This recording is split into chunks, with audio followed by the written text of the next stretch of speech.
Paru-paru yang pertama udah nggak berfungsi, sudah putih, sudah tidak bisa dipakai. Pokoknya bronchopneumonia. Jadi si penyakit ini ngegrogotin paru-paru.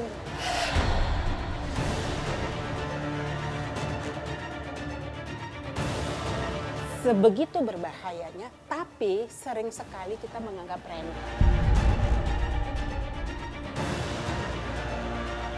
Bahkan asap rokok ini ya, kalau pada bayi bisa menyebabkan sudden infant death syndrome, jadi kematian mendadak.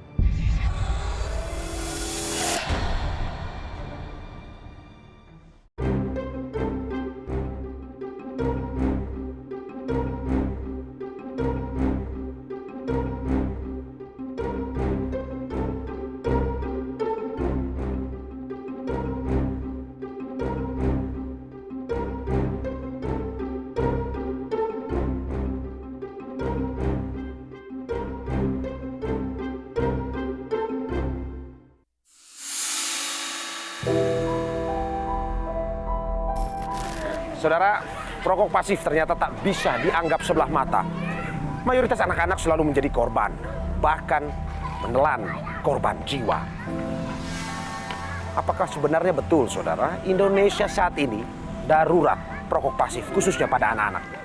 Untuk mengetahuinya, saksikan liputan berkas Kompas kali ini. Jangan mengira seseorang yang tak merokok terbebas dari bahaya. Celaka tak hanya mengintai mereka yang merokok secara aktif, tapi juga bagi para perokok pasif. Anak jadi salah satu sosok paling rentan terdampak rokok. Merokok dekat anak berbahaya untuk mereka. Indonesia disebut darurat perokok pasif. Yayasan Lentera Anak dan UNICEF tahun 2022 lalu memaparkan data lebih dari 1.000 responden nyaris seluruhnya pernah terpapar asap rokok. Kebanyakan cuma bisa pasrah. Mereka tak berdaya menghindari asap rokok. Kangen bercanda sama Iban, kangen nangisnya Iban. Udah berusaha nggak nangis, tapi aja kangen. Gimana dong?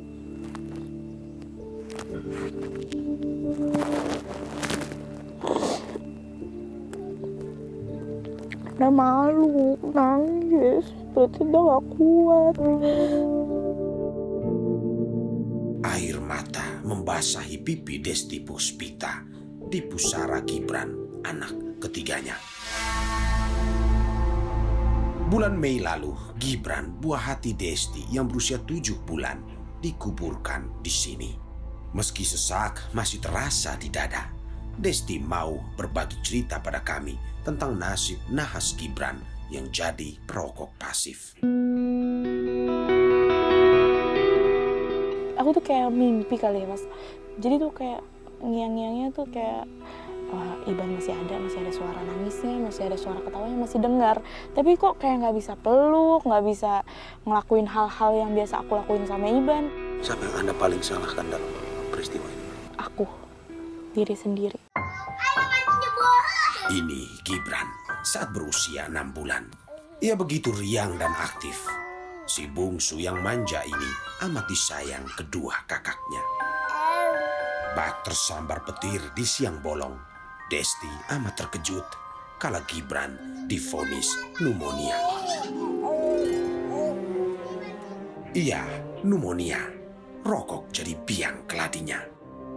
Suami Desti perokok berat. Adik dan kakaknya yang turut tinggal serumah dengannya juga pecandu rokok. Sudah sejak lahir, Gibran terpapar asap rokok dari bapak dan pamannya.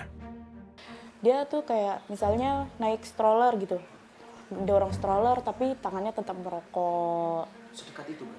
Iya, kayak misalnya ditaruh di halaman teras, anak saya di stroller, misalnya suami saya lagi ngasih makan ayam, ngasih makan burung, ya sambil ngerokok aja gitu, sebelah-sebelahan. akibat terpapar asap rokok dengan intensitas tinggi. Di usia 14 hari pasca kelahiran, Gibran dilarikan ke rumah sakit karena paru-parunya bermasalah. Harusnya kalau di ronsen tuh hitam, tapi anak aku udah putih. Jadi kayak ada abu-abu gitu. Kalau kata dokter itu karena terpapar asap rokok. Ditanya sih, di rumah ada yang ngerokok nggak, Dok? Ini Bu, nih anak nih kayaknya belum bisa, kena polusi, kena asap rokok, kayak gitu-gitu sih, Mas. Dokter bilang untuk sembuh, Gibran butuh waktu 2 bulan.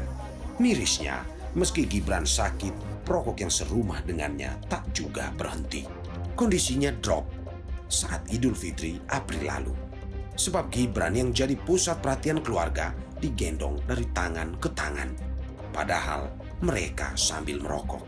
Walau melihat Gibran dekat dengan perokok, Desti segan menegur karena takut cekcok. Tapi akunya yang nggak bisa, lebih tegas, lebih marah. Padahal sebenarnya aku bisa melakukannya, karena dia anak aku, dia hak aku. Aku bisa, misalnya ada orang yang gendong anak aku sambil merokok, aku bisa harusnya ambil, tapi aku nggak melakukan itu. Di situ kesalahan terbesar. Kenapa nggak dilakuin? Kenapa harus diem dengan alasan berantem, dengan alasan ribut? Padahal harusnya anak tanggung jawab kita, hak kita. Harusnya kita bisa melakukan apa aja, tapi aku nggak bisa melakukannya. Udah, semua hasilnya sekarang udah penyesalan aja, Mas. Batuk, pilek, dan sulit bernapas seketika dialami Gibran. Desti lantas memasangkan alat bantu nafas, nebulizer, pada Gibran. Setelah Mbak memberikan bantuan uap, setelah itu mereka tetap melakukan hal yang Iya, padahal mereka lihat sendiri ya kalau anak aku tuh lagi diuap, lagi sesak, sampai nangis-nangis jeritan karena yang diuap kan sakit hidungnya kalau diuap kan. Tapi mereka tetap ngelakuin hal yang sama. Bulan Mei, kondisi Gibran memburuk. Ia mengalami kejang dan demam tinggi. Tiba di rumah sakit, dokter menyatakan paru-paru Gibran rusak. Langsung lemes. Dan ronsen paru-paru Gibran, paru-paru yang pertama udah nggak berfungsi. Sudah putih, sudah tidak bisa dipakai. Ya, alias sudah rusak. Dan satu lagi, bukannya sehat. Paru-parunya udah abu-abu. Saudara ini kita lihat, ini Gibran. Ya, Gibran. Hari keberapa di rumah sakit? Ini hari pertama sebelum masuk ICU. Jadi Gibran sesek nggak selesai-selesai, kejangnya nggak berhenti. Akhirnya dokter bilang, mau nggak anaknya diintubasi dengan jantung dan paru-parunya diambil alih mesin. Malam itu jadi malam terakhir Desti melihat Gibran bernyawa. Sang buah hati meninggal dunia pada pukul 6 pagi esoknya. Desti tak ingin lagi kehilangan 2 anaknya karena rokok. Segala cara ia lakukan agar anaknya tak bersentuhan dengan asap rokok. Jadi gini, kalau misalnya ada yang ngerokok deket anak aku yang 2 ini, aku kayak jadi marah gitu, kayak jadi nggak cukup ya, Gibran nih udah nggak ada gitu. Terus mau anak satu lagi nggak ada, mau anak satunya lagi nggak ada, kayak gitu. Jadi kayak marah gitu kalau ada orang yang ngerokok deket anak aku. Di Indonesia ada sekitar 120 juta perokok pasif yang terampas hak sehat dan menghirup udara bersih. Rokok jelas mematikan. Data WHO, World Health Organization, rokok membunuh lebih dari 8 juta orang setiap tahun di seluruh dunia. 1,2 juta diantaranya perokok pasif. Karena kan ketika orang terpapar asap rokok dari orang yang merokok, itu asap rokok yang dikeluarkan lebih banyak, 85% lebih banyak daripada yang dia hisap masuk ke dalam tubuhnya. Jadi artinya sebagian besar asap rokok itu yang juga mengandung zat yang berbahaya itu dipaparkan di orang yang sekitarnya. Anak ikut terdampak. Data WHO menyebut asap rokok membunuh 65.000 anak tiap tahun. Anak itu kaum yang tidak berdaya, tanda kutip ya.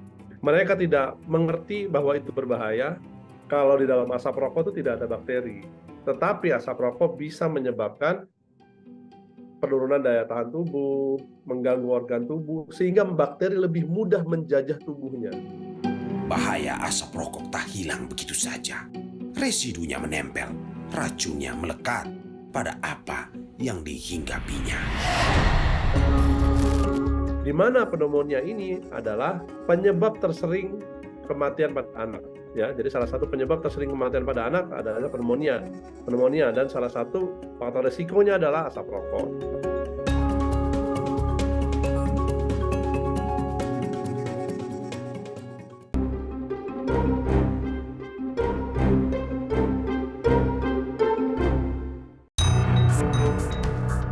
Unggahan Destriana sempat menggegerkan lini masa Facebook 2018 lalu. Aina, sang putri yang saat itu berusia 6 bulan, terbaring lemas di rumah sakit. Ia teracuni residu asap rokok bapaknya. Destriana bercerita tentang kondisi Aina kala itu. Aina yang nampak tumbuh sehat, tiba-tiba sulit bernafas. Kata dokter tuh harusnya anak-anak umur 6 bulan itu di atas 90. Anak saya itu cuma 63. Buat nafas aja dia harus berjuang gitu. Nafasnya itu udah pendek-pendek banget. Akhirnya dipasang selang oksigen, segala macam. Ya perawatan-perawatan standar lah gitu. Pasang infus gitu. Dan langsung juga dipasang NGT, selang makan itu. Dokter mengatakan bronkoneumonia menjangkiti Aina. Penyakit ini membuat saluran dan kantung udara pada paru-paru Aina infeksi. Paru-parunya itu kemasukan bakteri lah gitu. Jadi si penyakit ini ngegrogotin paru-paru gitu. Jadi kayak radang paru-paru. Jadi paru-parunya luka gitu. Akan memperlihatkan kepada kita ini hasil ronsen yang waktu itu Mbak ya. Ini berarti kejadian pada tahun 2018. Mbak Des masih menyimpan fotonya itu ya. Oke, Mbak Des boleh ditunjukkan ke kita? Begini. Oke, ini saudara hasilnya. Kalau dijelaskan Mbak waktu itu, yang masih diingat oleh Mbak Des, dijelaskan oleh dokter Bang, gimana waktu? Dokternya sih bilang kan harusnya paru-paru normal itu tuh ini kanan kiri ini hitam kan. Ya. Harusnya hitam benar-benar hitam bersih, Okay. hitam benar-benar bersih. Cuman waktu pas anak saya sakit BP itu, ya ini nih yang radang itu tuh di sini nih penyakitnya tuh yang putih-putih ini tuh nunjukin kalau paru-parunya itu luka gitu, tercemar Berarti gitu. Ya, Bagian terlihat sini, ada bercak putihnya ya? iya. Harusnya hitam. Harusnya hitam.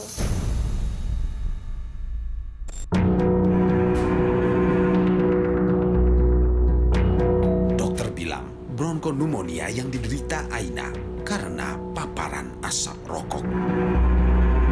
Destriana menyangkal karena suaminya tak merokok di dalam rumah. Asapnya tuh nggak pernah masuk ke dalam rumah saya. Kalau ngerokok di luar dan itu pun jauh gitu dari radius rumah. Terus dokternya bilang, tapi abis merokok dia mandi nggak gitu. Emang harusnya mandi ya dok? Lo harusnya mandi bu gitu. Karena rokok itu, asap rokok itu memang selain asap yang bahaya, residunya juga bahaya. Pas kita lagi ngerokok, rokoknya itu asapnya itu ngeluarin racun, asapnya itu ngendep bu gitu. Ada residunya. Nah residunya itu yang bertahan lama di baju, di kulit, di rambut. Destri bersyukur pertolongan cepat diberikan pada putrinya, sebab terlambat sedikit nyawa Aina jadi taruhan. Meski Aina kini telah sembuh, tapi Destriana masih dihantui trauma. Destriana akhirnya tahu jika bahaya rokok tak hanya berasal dari asap, tapi bisa melalui residu asap rokok yang menempel di pakaian, rambut, atau tubuh perokok. Celakanya, sang suami enggan melepaskan diri dari candu rokok. Masih sih dia tetap masih ngerokok, tetap aja masih ngerokok, nggak apa ya, maksudnya nggak belajar dari hal itu gitu. Jadinya malah justru si ayahnya ini agak ngejauhin anak-anak gitu, karena memang saya juga takut keulang lagi kan gitu. Jadinya ayahnya emang agak ngebatasin diri juga gitu buat gendong anak-anak. Paparan asap rokok amat berbahaya bagi anak. Bahkan sebelum ia lahir ke dunia, asap rokok adalah penyebab bayi meninggal dalam kandungan. Cacat lahir juga jadi risikonya. Paparannya bisa melalui asap rokok yang dihirup oleh sang ibu. Mirisnya, lebih dari setengah perempuan hamil Indonesia mengaku terpapar asap rokok di rumah. membawa derita. Asap rokok membahayakan kesehatan dan mengancam nyawa anak-anak. Ya, salah satunya menjadi salah satu faktor risiko penyebab infeksi saluran nafas. Yang kedua, jadi faktor risiko infeksi telinga dan juga bisa menyebabkan cetusan atau rangsangan untuk serangan asma. Yang mana ini asma kalau misalnya derajat berat bisa mengancam kematian. Dan juga jadi salah satu faktor risiko infeksi paru-paru atau radang paru-paru atau yang dikenal dengan pneumonia, atau bisa juga penyakit bronkiolitis, di mana pneumonia ini adalah penyebab tersering kematian pada anak. Ya, jadi salah satu penyebab tersering kematian pada anak adalah pneumonia, dan salah satu faktor risikonya adalah asap rokok. Yang tak langsung terpapar asap rokok juga tak lepas dari jerat bahaya. Asap rokok yang mengenai tubuh dan benda-benda meninggalkan residu racun yang membawa malapetaka bagi anak-anak yang menghirupnya. Mereka menjadi third hand smoker atau perokok tangan ketiga. Tetap saja ya, tidak juga ya. Bisa juga residunya ini menempel pada baju, pada tangan, pada wajah. Kita suka peluk anak, suka cium anak, atau tangannya dipegang, dicium, dan lain sebagainya. Ini juga harus buka mata lah ya, buka hati juga. Anak-anak ini kan masih rentan ya, dan tadi tidak mengerti bahaya, sehingga tidak bisa lari dari bahaya, sehingga paparannya bisa terus-menerus. Bahkan asap rokok ini ya, kalau pada bayi bisa menyebabkan sudden infant death syndrome, yaitu kematian mendadak. Tak hanya bertahan pada tubuh dan baju perokok, residu juga menempel di dinding, sofa, kasur, bantal, mebel, dan benda-benda lain yang dilalui asap rokok. Residu tak hilang begitu saja, tapi bisa menempel selama 2 hingga 3 jam, bahkan dalam hitungan hari.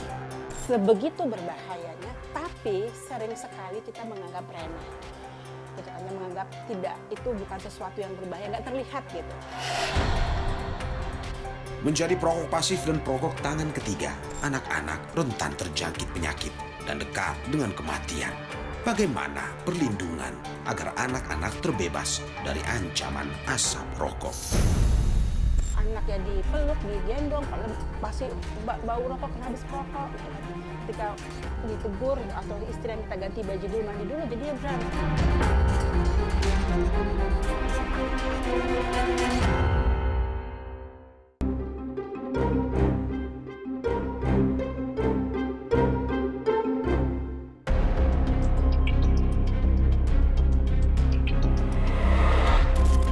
Rokok jadi beban negara. Di tahun 2019, lebih dari 27 triliun rupiah jadi total biaya pengobatan penyakit terkait rokok. Meski rokok jelas membunuh, tapi tak lantas membuat para perokok berbondong-bondong meninggalkannya. Terbukti dari data Kementerian Kesehatan, terjadi peningkatan jumlah perokok di Indonesia. Selama kurun waktu 2011 hingga 2021, jumlah perokok bertambah 8 juta menjadi 69,1 juta orang. Sementara di saat yang sama, mayoritas negara mengalami penurunan.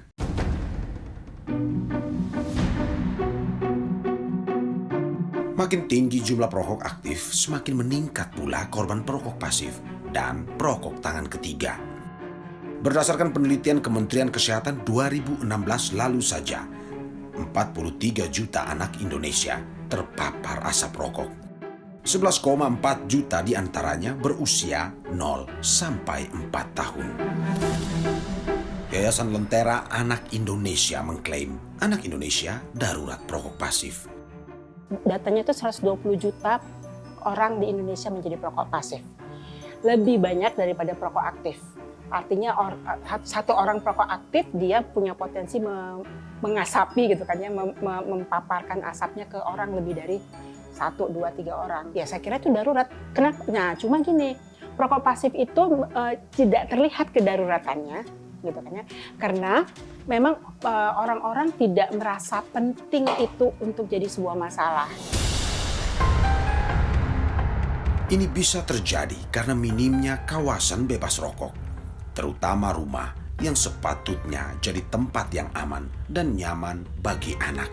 Dari data di JWTS itu 57% anak-anak usia 3-15 tahun itu terpapar asap rokok di rumahnya. 68% di tempat publik. Tempat publik itu tempat umum. Jadi di kedua tempat, jadi nggak ada tempat yang aman untuk anak-anak dari paparan asap rokok. Kedua tempat itu sama berbahayanya. Kawasan tanpa rokok telah diatur melalui peraturan pemerintah tentang pengamanan bahan yang mengandung zat adiktif berupa produk tembakau bagi kesehatan. Namun, tak ada aturan yang menyentuh ruang privat, yakni rumah. Negara dinilai kurang melindungi anak dari paparan asap rokok di rumah. Nah, mungkin kita akan bilang, pemerintah peraturan mana bisa diimplementasikan di rumah gitu kan ya. Karena rumah itu ruang privat gitu kan ya. Nah, kalau kita ngomong di rumah sebenarnya ini balik lagi kepada keluarga. Faktanya, keluarga kerap gagal melindungi anak. Menghindari cekcok jadi alasan ibu enggan mencegah paparan rokok pada anaknya di lingkup keluarga. Suaminya pulang, kena kangen sama anaknya, habis ngerokok, habis apa, langsung di anaknya dipeluk, digendong, masih bau rokok, kena habis merokok gitu kan. Ketika ditegur atau istri minta ganti baju dulu, mandi dulu, jadi dia berantem, Bu. Jadi sering sekali para ibu pun tidak bisa mencegah anak-anak terpapar dari asap rokok ya. Menurut Undang-Undang tentang Perlindungan Anak, negara wajib memenuhi tanggung jawab menjaga kesehatan anak jika orang tua dan keluarga tak mampu memenuhinya. Lantas, bagaimana negara hadir dan melindungi anak dari kepungan asap rokok? Kontribusi harapan masyarakat ini melihat ini menjadi suatu kebutuhan masyarakat untuk anak yang tidak terpapar dengan rokok dan asap rokok memang tidak bisa dari pusat, dari kementerian langsung itu ke keluarga-keluarga, tapi bagaimana ini menjadi pentahelik. Jadi peran serta masyarakat itu juga harus kita tingkatkan. Jadi penyadaran, kita melibatkan PKK, kita melibatkan namanya Satgas PPA, kita melibatkan juga PATBM, aktivis PATBM, perlindungan anak terpadu berbasis masyarakat. Nah, ini yang kita kuatkan. Anak-anak ialah masa depan bangsa. Akankah tumbuh anak-anak hebat penerus bangsa jika mereka hidup dalam kepungan asap rokok?